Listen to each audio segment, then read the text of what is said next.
അസ്സലാമു അലൈക്കും വറഹ്മത്തുള്ളാഹി വബറകാതുഹു. ബിസ്മില്ലാഹിർ റഹ്മാനിർ റഹീം.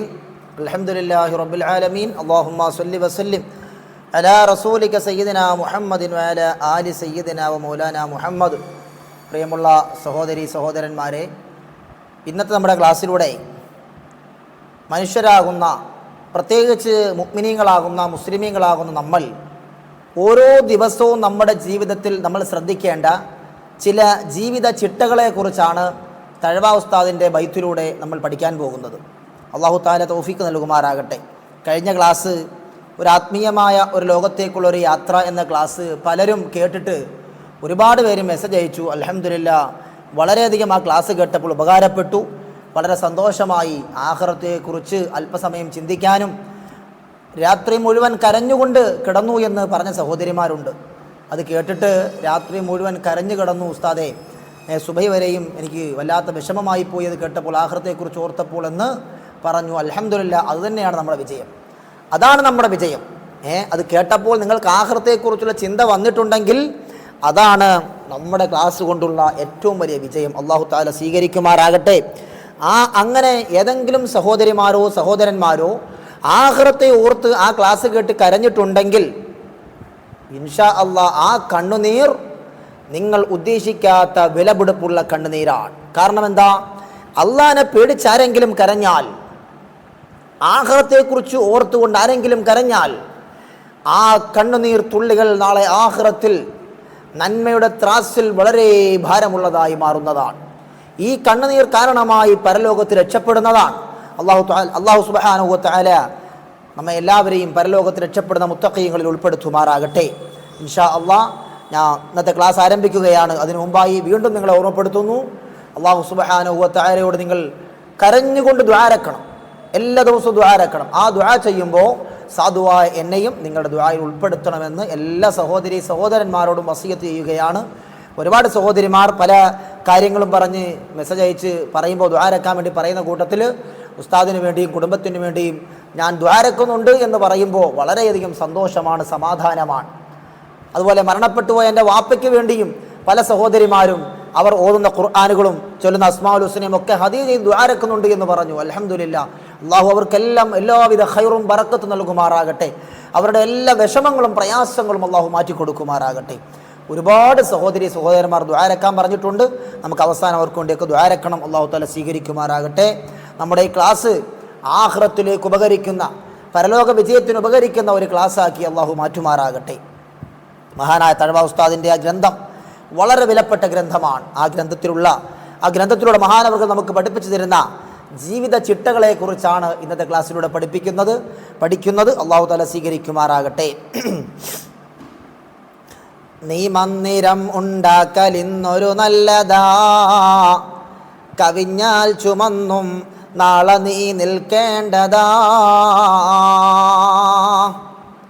ഇതുപോലെ തന്നെ നസാൽ വിരിവായത്തുള്ളതാ, സിറാജുൽ മുനീറിൽ നോക്കിയാൽ കാണുന്നതാ. ഇന്നത്തെ കാലഘട്ടത്തിൽ നമുക്കറിയാം, വലിയ വലിയ കൊട്ടാര സമാനമായ കെട്ടിടങ്ങൾ പണിയുന്നവരുണ്ട്. വീട്ടിൽ താമസിക്കാൻ ഒരു ഭാര്യയും ഭർത്താവും 2 മക്കളും. കെട്ടിടം താമസ സൗകര്യം എത്ര പേർക്കുള്ളതാണ്?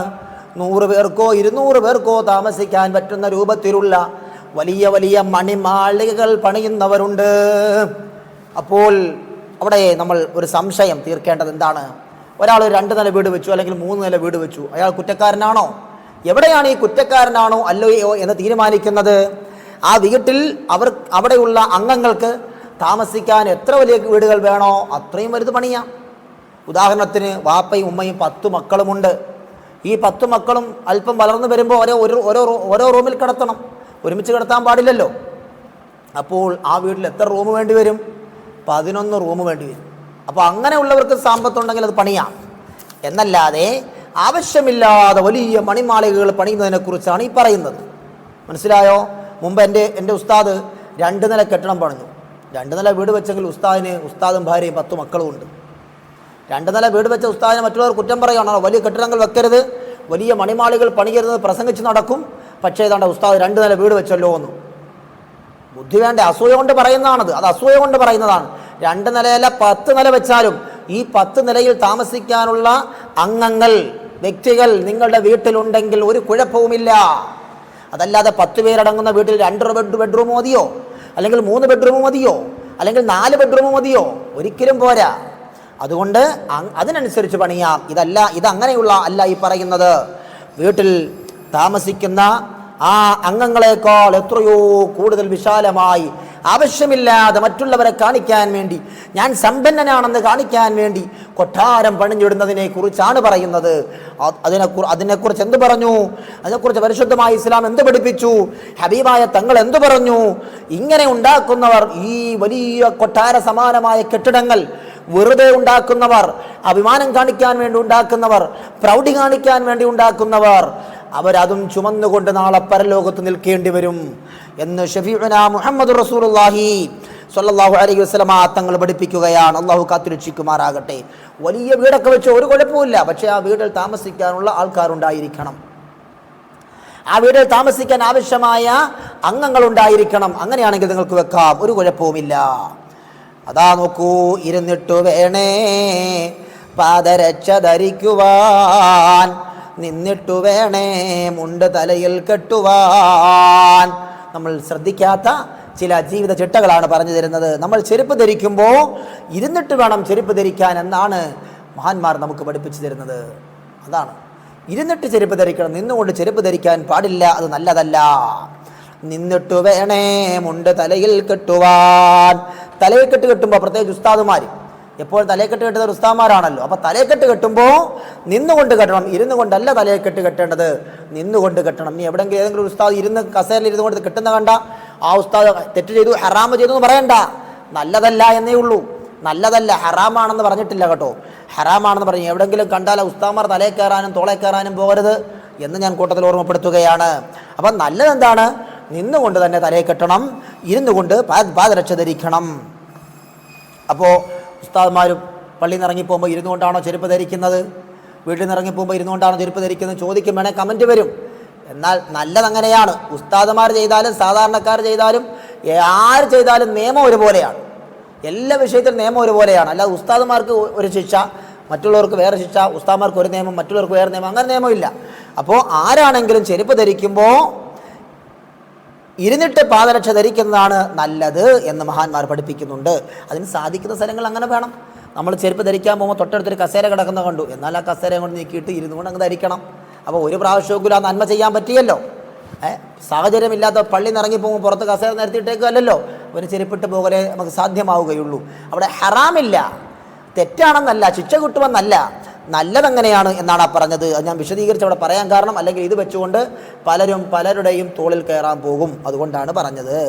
നോക്കൂ, ഷൂ പോലെയുള്ളതിൽ കാലിടല്ലേ തീരെ, തട്ടിക്കുടഞ്ഞിട്ടാകണേ അതുപോരെ. എത്രയോ നാളുകൾക്ക് മുമ്പ് എഴുതി വെച്ചതാണിത്. നോക്കൂ, ഈ പറഞ്ഞതൊക്കെ ഉസ്താദ് സ്വന്തം പറയുന്നതല്ല, മഹാന്മാർ അവരുടെ കിതാബുകളിൽ രേഖപ്പെടുത്തിയത് മലയാള പദ്യമായി നമുക്ക് പഠിപ്പിച്ചു തരികയാണ്. നോക്കൂ, എത്രയോ നാളുകൾക്ക് മുമ്പ് മഹാന്മാർ പഠിപ്പിക്കുന്നു, ഷൂ പോലെയുള്ള ചെരുപ്പ് നീ ധരിക്കുമ്പോൾ പെട്ടെന്ന് പോയങ്ങ് ഷൂ എടുത്തിടാൻ പാടില്ല, അതൊന്ന് തട്ടിക്കുടഞ്ഞ് നോക്കണം എന്ന് മഹാന്മാർ പഠിപ്പിക്കുകയാണ്. നോക്കൂ, ഇന്ന് എത്രയോ വാർത്തകളാണ്. ഈ സോഷ്യൽ മീഡിയ വ്യാപകമായപ്പോൾ എത്രയോ വാർത്തകളാണ് നമ്മൾ കണ്ടുകൊണ്ടിരിക്കുന്നത്. ഷൂവിൻ്റെ ഉള്ളിൽ പാമ്പ് കയറിയിരിക്കുന്നു, ഹെൽമറ്റിൻ്റെ ഉള്ളിൽ പാമ്പ് കയറിയിരിക്കുന്നു, ബൈക്കിൻ്റെ ഉള്ളിൽ പാമ്പ് കയറിയിരിക്കുന്നു. എത്രയോ വാർത്തകളും വീഡിയോകളും നമ്മൾ കണ്ടിട്ടുണ്ട്. അതുകൊണ്ടാണ് ഷൂ പോലെയുള്ളതിൽ കാലിടല്ലേ തീരെ, തട്ടിക്കുടഞ്ഞിട്ടാകണേ അതുപോരെ. രോമം കടിച്ചു മുറിക്കലും നന്നല്ല, വാതിൽ പടിക്കിരിക്കുന്നതും ശരിയല്ല.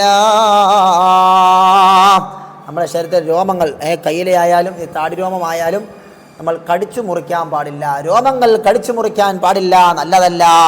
അതുപോലെ നമ്മുടെ വീടിൻ്റെ വാതിൽപ്പടി, ആ വാതിൽപ്പടിയിൽ കയറി കുട്ടികൾ ഇരിക്കാറുണ്ട്, നമ്മുടെ വീട്ടിലെ പുരുഷന്മാരൊക്കെ ഇരിക്കാറുണ്ട്, ഭർത്താക്കന്മാരൊക്കെ അങ്ങനെ കയറിയിരിക്കും. ചിലപ്പോൾ ഭാര്യ അടുക്കള ജോലി ചെയ്യുമ്പോൾ ആ അടുക്കളയുടെ വാതിൽക്ക് വന്ന് വാതിൽപ്പടിയിലേക്ക് കയറിയിരിക്കും. അത് നല്ലതല്ല. ഇപ്പം പിന്നെ വാതിൽപ്പടി ചില വീടുകൾക്കൊന്നും ഇല്ല, ഫ്രണ്ടിലെ ഫസ്റ്റ് ഡോറിന് മാത്രമേ വാതിൽപ്പടി ഉള്ളൂ. മറ്റുള്ളതൊക്കെ വാതിൽപ്പടി ഇല്ലാതെ തന്നെ ടൈലിനോട് നിരപ്പായിട്ട് കിടക്കുന്നതാണ് ചിലയിടത്തൊക്കെ കാണുന്നത്. താഴത്തെ വാതിൽപ്പടി മറച്ചിട്ടാണ്, അതില്ലാതെയാണ് പലയിടത്തും കാണുന്നത്. ഫ്രണ്ടിലെ വാതിൽപ്പടി ഉണ്ടാകും, അവിടെ ആരും അവിടെ ഇരിക്കാറും ഇല്ല. അപ്പോൾ മുമ്പുള്ള അങ്ങനെ ഉണ്ടായിരുന്നു. മുമ്പൊക്കെ ഓരോ റൂമിൻ്റെ വാതിൽപ്പടിയും വാതിൽപ്പടിയായി തന്നെ ഉണ്ടായിരുന്നു. അപ്പോൾ അതുകൊണ്ട് വാതിൽപ്പടിയിൽ ഇരിക്കുന്നത് നല്ലതല്ല. നീ ഏതെങ്കിലും വീട്ടിൽ അങ്ങനെ പഴയ വീട്ടിലൊക്കെ അങ്ങനെ ഉണ്ടെങ്കിൽ ആ വാതിൽപ്പടിയിൽ ഇരിക്കുന്നത് നല്ലതല്ല, അത് മനസ്സിലാക്കിക്കണം. മുണ്ടിൻ്റെ കോന്തലയാൽ മുഖം തുടയ്ക്കല്ലേ, മക്ബറകളിൽ നിന്നിട്ട് നീ ചിരിക്കല്ലേ. നമ്മുടെ മുണ്ടിൻ്റെ ആ തല പിടിച്ചിട്ട് മുഖം തുടയ്ക്കുന്ന പുരുഷന്മാരുണ്ട്. സ്ത്രീകൾ അങ്ങനെ ചെയ്യൂല, കാരണം അവർ വസ്ത്രം അവർ പൊക്കി തുടയ്ക്കൂല. പക്ഷെ ആണുങ്ങൾ എന്ത് ചെയ്യും? മുണ്ടിൻ്റെ തല പിടിച്ച് തുടച്ചു കളയും. മുണ്ടെടുക്കുന്ന സഹോദരന്മാർ കല്യാണം കഴിഞ്ഞ് കല്യാണത്തിന് പോയി ഭക്ഷണമൊക്കെ ഓഡിറ്റോറിയത്തിൽ ഭക്ഷണമൊക്കെ കഴിഞ്ഞ് പുറത്തേക്ക് ഇറങ്ങി വരുമ്പോൾ ആ മുണ്ടിൻ്റെ തല പിടിച്ച് മുഖം തുടയ്ക്കും. കർച്ചീഫ് ഇല്ലാത്തത് കൊണ്ട് മുണ്ടിൻ്റെ കോന്തല പിടിച്ചുകൊണ്ട് മുഖം തുടയ്ക്കാറുണ്ട്. പാടില്ല, നല്ലതല്ല. അതുപോലെ മഖബറകളിൽ മഹാന്മാർ അന്ത്യവിശ്രമം കൊണ്ടുവന്ന മഖബറകളിൽ ചെന്നിട്ട് സിയാറത്തിന് പോകുമ്പോൾ ഒക്കെ അവിടെ നിന്നുകൊണ്ട് ചിരിക്കാൻ പാടില്ല. അതുപോലെ മറ്റുള്ള സാധാരണക്കാരെ ആരും അടക്കുന്ന ഖബർസ്ഥാനിൽ പോയി നിന്ന് ചിരിക്കാൻ പാടില്ല എന്ന് മഹാന്മാർ പഠിപ്പിക്കുന്നു. അതൊക്കെ നല്ലതല്ല. കൂസിൻ്റെ വാലിൽ കൂടി നീ കുടിക്കല്ലേ, അതിനുള്ളിലെന്തോ കയറിയാൽ അറിവില്ലേ. എന്താണ് ആ പറഞ്ഞതെന്നറിയുമോ? നമ്മൾ വെള്ളം കുടിക്കുമ്പോൾ സ്ട്രോ ഇട്ട് കുടിക്കാറില്ലേ? ഈ സ്ട്രോയിനെ കുറിച്ചാണ് ഈ പറഞ്ഞത്. നാരങ്ങാ വെള്ളം കുടിക്കുമ്പോൾ, ജ്യൂസ് കുടിക്കുമ്പോൾ സ്ട്രോ ഇട്ട് കുടിക്കുന്നു. കുടിച്ചാൽ ഹറാമൊന്നുമില്ല. പക്ഷേ അതിൻ്റെ ഉള്ളിൽ വല്ലതും കയറിയിരിപ്പുണ്ടോ എന്ന് നീ നോക്കണം. ആ സ്ട്രോൻ്റെ ഉള്ളിൽ എന്തെങ്കിലും ജീവികൾ കയറിയിരിക്കാൻ സാധ്യതയുണ്ട്. വെള്ളം കുടിച്ചു വലിക്കുമ്പോൾ അതോടൊപ്പം നിൻ്റെ ഉള്ളിലേക്ക് പോകാൻ സാധ്യതയുണ്ട്. അതവിടെ ചെന്നിട്ട് പല രോഗങ്ങളും ഉണ്ടാക്കാൻ സാധ്യതയുണ്ട്. നിൻ്റെ അവയവങ്ങൾ അത് ചിലപ്പോൾ നശിപ്പിച്ച് കളയാൻ സാധ്യതയുണ്ട്. അതുകൊണ്ട് അത് നമ്മൾ ശ്രദ്ധിക്കണം. അതുകൊണ്ട് അങ്ങനെ വെള്ളം കുടിക്കുമ്പോൾ സ്ട്രോ ഉപയോഗിച്ച് കുടിക്കുകയാണെങ്കിൽ അതിൻ്റെ ഉള്ളിൽ വല്ലതും ഉണ്ടോ എന്ന് നോക്കിയിട്ട് വേണം നീ കുടിക്കാൻ. അതല്ല എങ്കിൽ സ്ട്രോ ഉപയോഗിക്കണ്ട എന്ന് മഹാന്മാർ പഠിപ്പിക്കുകയാണ്. എത്ര വലിയ അധ്യാപനമാണ്, എത്ര വലിയ ശ്രദ്ധയാണ്. ജീവിത ചിട്ടകൾ കണ്ടോ സഹോദരന്മാരെ, സഹോദരിമാരെ, ഇതെല്ലാവരും കേട്ട് പഠിക്കണം, മറ്റുള്ളവരിലേക്ക് ഷെയർ ചെയ്തു കൊടുക്കണം. വിരിപ്പെപ്പോഴും കുടഞ്ഞിട്ടു നീ കിടക്കേണ്ടതാ, കിടത്തം കഴിഞ്ഞുടനെ അതും മടക്കേണ്ടതാ. നമ്മൾ ഉറങ്ങാൻ വേണ്ടി പോകുന്ന സമയത്ത് ആ വിരിപ്പൊക്കെ തട്ടിക്കുടഞ്ഞ് നല്ല വൃത്തിയാക്കി ഇട്ടിട്ട് വേണം കിടക്കാൻ. അല്ലെങ്കിൽ കഴിഞ്ഞ ദിവസം കിടന്ന കിടപ്പിൽ ആ വിരിപ്പിൽ തന്നെ തട്ടിക്കുടയാതെ പോയി കിടക്കാൻ പാടില്ല എന്ന് ഹബീബായ മുഹമ്മദുർ റസൂലുള്ളാഹി സ്വല്ലല്ലാഹു അലൈഹി വസല്ലമ തങ്ങൾ പഠിപ്പിക്കുകയാണ്. നോക്കൂ, അതുപോലെ തന്നെ രാവിലെ എഴുന്നേൽക്കുമ്പോൾ അങ്ങനെ ഇട്ടിട്ട് അങ്ങ് പോകരുത്. ആ വിരിപ്പൊക്കെ ഒന്ന് മടക്കി വെക്കണം. പിറ്റേന്ന് വീണ്ടും കിടക്കുമ്പോൾ അല്ലെങ്കിൽ പകൽ കിടക്കുമ്പോഴാണെങ്കിലും തട്ടിക്കുടഞ്ഞ് വൃത്തിയാക്കിയിട്ട് കിടക്കണം. ഉറക്കം വരാതെ ഉറങ്ങുവാൻ തുനിയല്ലേ, ഉറങ്ങുന്നതിനു കമിഴ്ന്നു നീ കിടക്കല്ലേ. ഉറക്കം വരുമ്പോഴേ ഉറങ്ങാൻ പോകാൻ പാടുള്ളൂ. അതുപോലെ ഉറങ്ങുന്ന സമയത്ത് കമിഴ്ന്ന് കിടക്കുന്നത് നല്ലതല്ല, കിടക്കാൻ പാടില്ല. വലഭാഗമിൽ കിടക്കുന്നത് ഏറ്റവും നല്ലതാ. ഇതുപോലെ നബിയെ ആയിഷ ബി കണ്ടതാ. വലതുഭാഗം ചരിഞ്ഞുകൊണ്ടാണ് കിടക്കേണ്ടത്. നബി സല്ലല്ലാഹു അലൈഹി വസല്ലമ തങ്ങൾ അങ്ങനെയായിരുന്നു കിടന്നിരുന്നത്. ആയിഷ ബീവി നമുക്ക് പഠിപ്പിച്ചു തരികയാണ്. ദിനമെട്ട് സാഅത്തിൽ കവിഞ്ഞുറങ്ങല്ലേ, അതുതന്നെ വയസ്സിൽ 1/3 ഒരു ദിവസം ഏറ്റവും കൂടിപ്പോയാൽ 8 മണിക്കൂറേ ഉറങ്ങാൻ പാടുള്ളൂ. 8 മണിക്കൂറേ ഉറങ്ങാൻ പാടുള്ളൂ, അതിൽ കൂടുതൽ ഉറങ്ങാൻ പാടില്ല. ഈ 8 മണിക്കൂർ ഉറങ്ങിയാൽ തന്നെ നമ്മുടെ ജീവിതത്തിൻ്റെ 1/3 അങ്ങനെ ഉറങ്ങിത്തീർക്കുകയാണ്. ഉളുവോടുകൂടി ഉറങ്ങലും വേണ്ടുന്നതാ, അർശോട് റൂഹിനു ബന്ധം അതുകൊണ്ടുള്ളതാ. എന്നും കിടന്നുറങ്ങുമ്പോൾ ഒതു എടുത്തുകൊണ്ട് കിടന്നുറങ്ങാൻ എല്ലാ സഹോദരിമാരും സഹോദരന്മാരും ശ്രദ്ധിക്കണമെന്ന് ഈ സമയത്ത് ഓർമ്മപ്പെടുത്തുകയാണ്. ഒതു എടുത്തുകൊണ്ട് കിടന്നുറങ്ങണം. അപ്പോൾ ഒരു സംശയം, ഉസ്താദേ ഒതു എടുത്തുകൊണ്ട് കിടന്നുറങ്ങുമ്പോൾ ഭർത്താവിനെ തൊടുമ്പോൾ ഒതു മുറിഞ്ഞു പോകില്ലേ? അതുപോലെ ഭാര്യയെ തൊടുമ്പോൾ ഒതു മുറിഞ്ഞു പോകില്ലേ? അത് മുറിഞ്ഞോട്ടെ, കുഴപ്പമില്ല. അതിൻ്റെ അർത്ഥം ഒതു എടുത്തിട്ട് ഭാര്യയെ തൊടാതെ എന്ന് കിടക്കണമെന്നല്ല, ഭർത്താവിനെ തൊടാതെ എന്ന് കിടക്കണമെന്നല്ല. ഒതു എടുത്തുകൊണ്ട് നിങ്ങൾ പോയി കിടക്കുക. അപ്പോൾ ഭാര്യയും ഭർത്താവും തമ്മിൽ സ്പർശിക്കുമ്പോൾ ഒതു മുറിഞ്ഞാലും കുഴപ്പമില്ല. ഒതു എടുത്തുകൊണ്ട് കിടന്നതിൻ്റെ കൂലി കിട്ടുന്നതാണ്. അത് കാരണം അവനുള്ള സ്വപ്നം സത്യമാ എന്നുള്ളതും തിരുമൊഴിയും അവാരിഫിൽ വ്യക്തമാ. ഒരാൾ സ്വപ്നം കാണുമ്പോൾ ആ സ്വപ്നം സത്യമാകണമെങ്കിൽ, ആ സ്വപ്നത്തിന് വ്യാഖ്യാനമുണ്ടാകണമെങ്കിൽ അവൻ ഒതുവോട് കൂടി കിടന്നുറങ്ങണം. ഒതുവോടുകൂടി കിടന്നുറങ്ങുന്നവൻ കാണുന്ന സ്വപ്നത്തിനെ പരിഗണനയുള്ളൂ. ഒതുവോടുകൂടി ഉറങ്ങിയാൽ ഉണരും വരെ അവനുള്ള റൂഹ് സുജൂദിലാണേ ലോകരേ.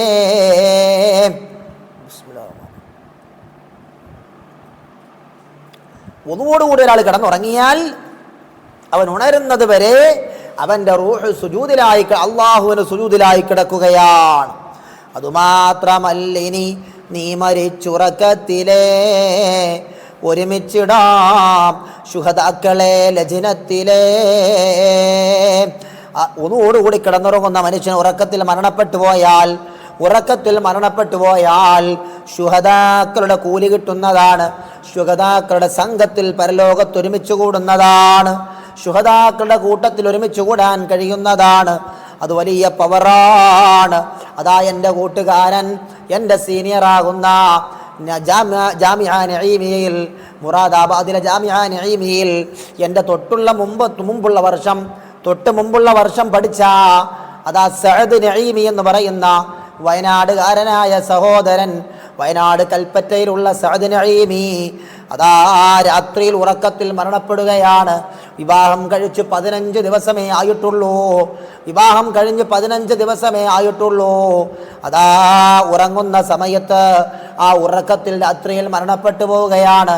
തഹജ്ജുദ് നിസ്കരിക്കാൻ വേണ്ടി ഭാര്യ വിളിക്കുകയാണ്, എഴുന്നേൽക്കുന്നില്ല. ഉറങ്ങുകയാണെന്ന് കരുതി എന്നാൽ അല്പം കൂടി ഉറങ്ങിക്കോട്ടെ, സുബഹി ബാങ്ക് കൊടുക്കുമ്പോൾ വിളിക്കാം. അങ്ങനെ ബാങ്ക് കൊടുത്തിട്ടും എഴുന്നേൽക്കുന്നത് കാണുന്നില്ല.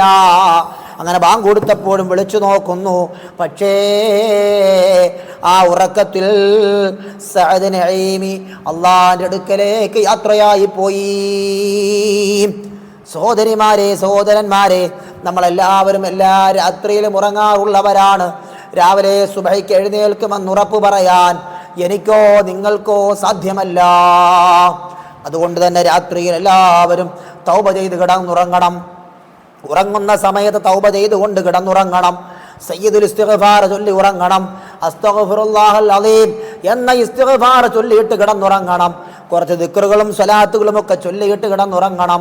അതേ നല്ലതുപോലെ ദുആ എന്നിട്ട് കിടന്നുറങ്ങണം. ആഖിബത്ത് നന്നായി മരിക്കാൻ എല്ലാവരും ദ്വാരക്കണം.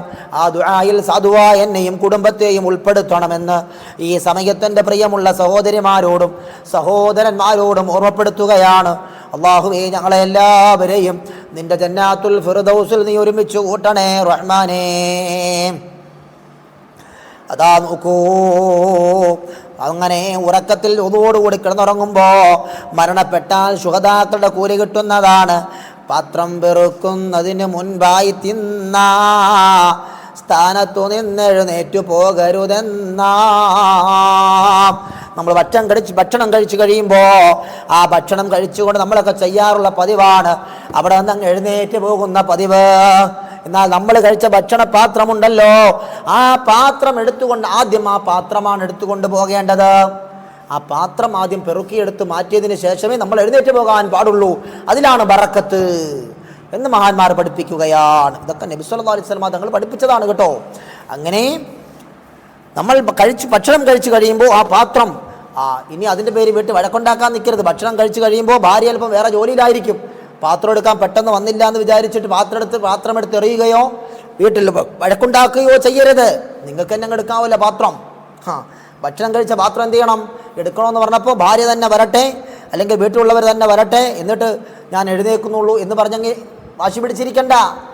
പാത്രം എടുത്തുകൊണ്ടങ്ങ് എഴുന്നേറ്റാൽ മതി. ആ പാത്രം ഇട്ടിട്ട് പോകരുതെന്നാ പറഞ്ഞതിൻ്റെ അർത്ഥം. പാത്രം എടുത്തുകൊണ്ട് വീട്ടിൽ അടുക്കളയിൽ കൊണ്ടുപോയി ഒന്നുകിൽ ഭാര്യ പാത്രം കഴുകുകയാണെങ്കിൽ അവിടെ കൊണ്ട് കൊടുക്കുക, അതെങ്കിൽ നമ്മളങ്ങ് കഴുകി വെക്കണം. നമ്മൾ തന്നെ കഴുകി അങ്ങ് വെക്കണം. കഴുകി കൊണ്ടുപോയി പാത്രം വെക്കുന്ന സ്ഥലത്തേക്ക് വെക്കണം. അപ്പോൾ പ്രശ്നമില്ലല്ലോ. അപ്പോൾ നമ്മൾ എഴുന്നേൽക്കുമ്പോൾ പാത്രം കൂടി എടുത്തുകൊണ്ട് എഴുന്നേറ്റാൽ മതി.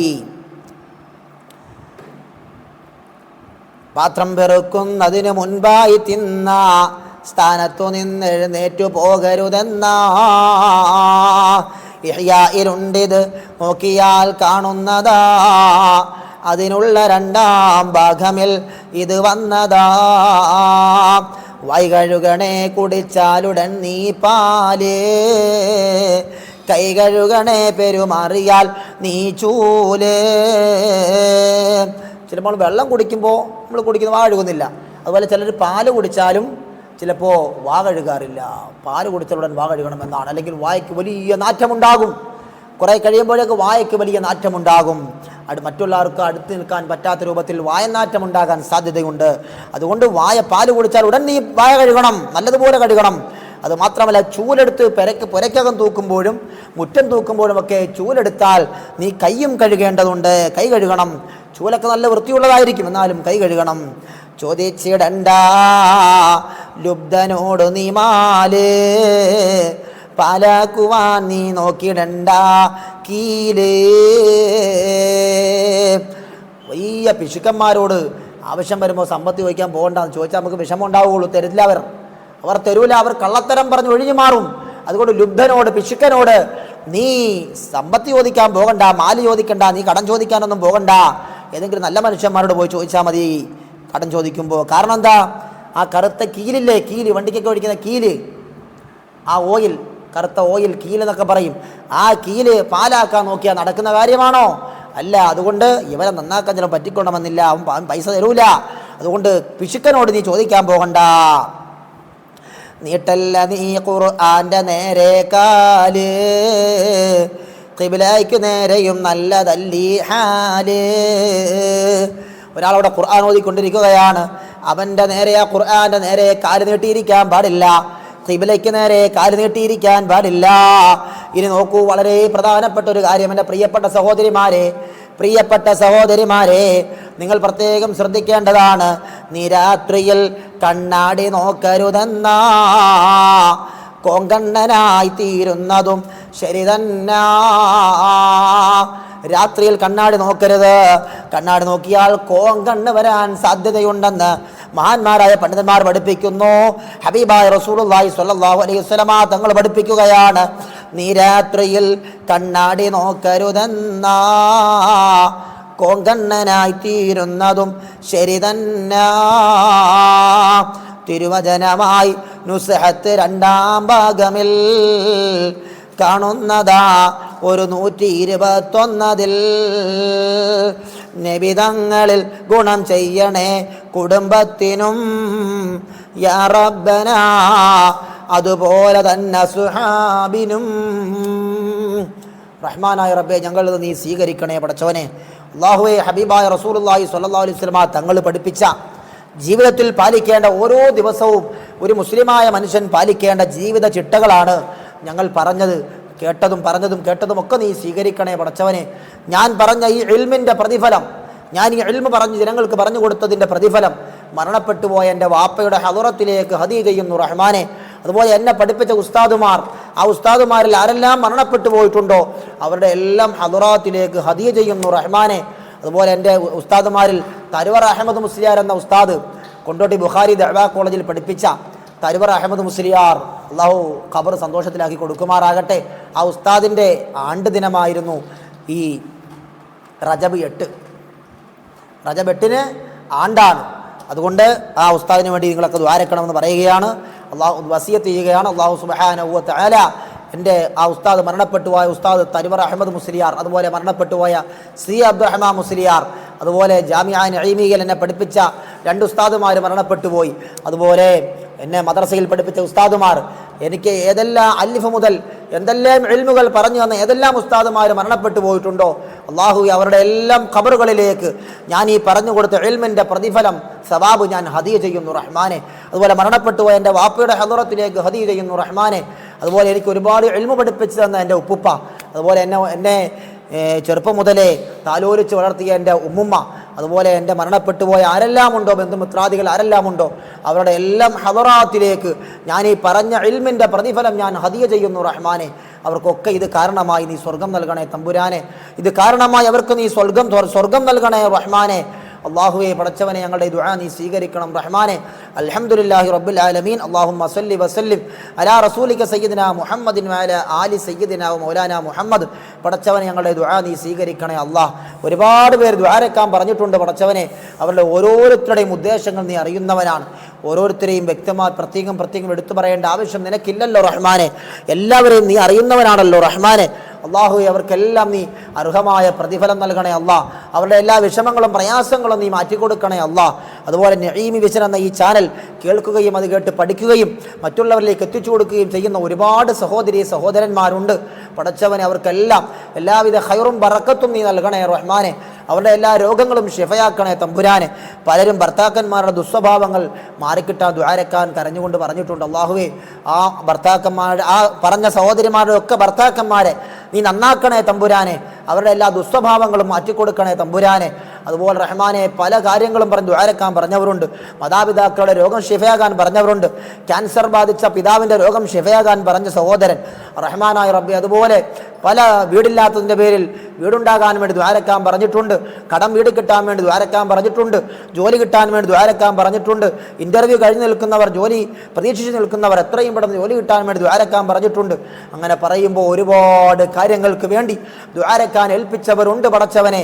അവരുടെ എല്ലാവരുടെയും എല്ലാ ഉദ്ദേശങ്ങളും മഹാന്മാരായ ബദരീങ്ങളുടെ ബറക്കത്ത് കൊണ്ട് നീ പൂർത്തീകരിച്ചു കൊടുക്കണേ തമ്പുരാനെ. മഹാനായ ഗൗസുൽ ആദം തങ്ങളുടെ ബറക്കത്ത് കൊണ്ട് നീ പൂർത്തീകരിച്ചു കൊടുക്കണേ തമ്പുരാനെ. പ്രത്യേകിച്ച് ഹബീബായ മുഹമ്മദുർ റസൂലുള്ളാഹി സ്വല്ലല്ലാഹു അലൈഹി വസല്ലം തങ്ങളുടെ ബറക്കത്ത് കൊണ്ട് അവരുടെ എല്ലാ ഉദ്ദേശങ്ങളും നീ പൂർത്തീകരിച്ചു കൊടുക്കണേ തമ്പുരാനെ. ഞങ്ങളുടെ മക്കളെ നീ ആലിമീങ്ങളാക്കണേ തമ്പുരാനെ. ഞങ്ങളുടെ എല്ലാ മക്കളെയും, ഞങ്ങളുടെ ആൺമക്കളെയും പെൺമക്കളെയും ഉഖ്റവിയായ ആലിമീങ്ങളും ആലിമാത്തുകളും ആക്കണേ തമ്പുരാനെ. റഹ്മാനായ റബ്ബേ സ്വാലിഹീങ്ങളാക്കണേ തമ്പുരാനെ. ഞങ്ങളെ എല്ലാവരെയും നീ ദുനിയാവിലും ആഖിറത്തിലും വിജയികളിൽ ഉൾപ്പെടുത്തണം റഹ്മാനെ. റബ്ബനാ തഖബ്ബൽ മിന്നാ ഇന്നക അന്തസ് സമീഉൽ അലീം വതുബ് അലൈനാ ഇന്നക അന്തത് തവ്വാബുർ റഹീം. ആമീൻ ആമീൻ ബിറഹ്മതിക യാ അർഹമർ റഹീമീൻ. എല്ലാവരും ഇൻഷാ അല്ലാഹ് നമ്മുടെ ഈ ക്ലാസ് മറ്റുള്ളവരിലേക്കൊക്കെ ഷെയർ ചെയ്ത് കൊടുക്കണം. നിങ്ങൾക്ക് കുടുംബ ഗ്രൂപ്പുകൾ ഉണ്ടാകും, സുഹൃത്തുക്കൾ ഉണ്ടാകും, അവർക്കൊക്കെ നിങ്ങൾ ഷെയർ ചെയ്ത് കൊടുക്കണം. അതുപോലെ കഴിയുന്നവരൊക്കെ അൽഹംദുലില്ലാ എന്ന കമൻറ്റ് രേഖപ്പെടുത്തണം. അതുപോലെ ഒരു ലൈക്ക്, ഇതൊക്കെ ചെയ്യാൻ പറയുന്നില്ല, ലൈക്കും കമൻറ്റും ഒക്കെ രേഖപ്പെടുത്താൻ പറയുന്നത് നിങ്ങൾ കേട്ടു എന്ന് ഒരു സന്തോഷം, ആദ്യം മുതൽ അവസാനം വരെ കേട്ടു എന്ന ആ ഒരു സന്തോഷം അറിയാൻ വേണ്ടിയാണ്. അല്ലാഹു സുബ്ഹാനഹു വ തആല സ്വീകരിക്കുമാറാകട്ടെ. മറ്റുള്ളവരിലേക്ക് എത്തിച്ചു കൊടുക്കുന്ന വിഷയത്തിൽ നിങ്ങളെല്ലാവരും ശ്രദ്ധരായിരിക്കണം. അതുപോലെ തന്നെ ഓരോ ദിവസവും ഞാൻ അയക്കുന്ന ക്ലാസ്സുകളൊക്കെ ആദ്യം മുതൽ അവസാനം വരെ പൂർണ്ണമായും കേൾക്കണം എന്നും ഓർമ്മപ്പെടുത്തുകയാണ്. അല്ലാഹു സുബ്ഹാനഹു വ തആല എല്ലാവർക്കും എല്ലാവിധ ഖൈറും ബറക്കത്ത് നൽകുമാറാകട്ടെ. എനിക്ക് വേണ്ടിയും കുടുംബത്തിനു വേണ്ടിയും ദുആരക്കണമെന്നും അതുപോലെ എൻ്റെ ഉസ്താദുമാർക്ക് വേണ്ടിയും നിങ്ങൾ ദുആരക്കണമെന്ന് പ്രത്യേകം വസിയത്ത് ചെയ്യുകയാണ്. മരണപ്പെട്ടു പോയ എൻ്റെ വാപ്പയ്ക്ക് വേണ്ടിയും നിങ്ങൾ ദുആരക്കണമെന്ന് ഓർമ്മപ്പെടുത്തി നിർത്തുന്നു. അസ്സലാമു അലൈക്കും വറഹ്മത്തുള്ളാഹി വബറകാതുഹു.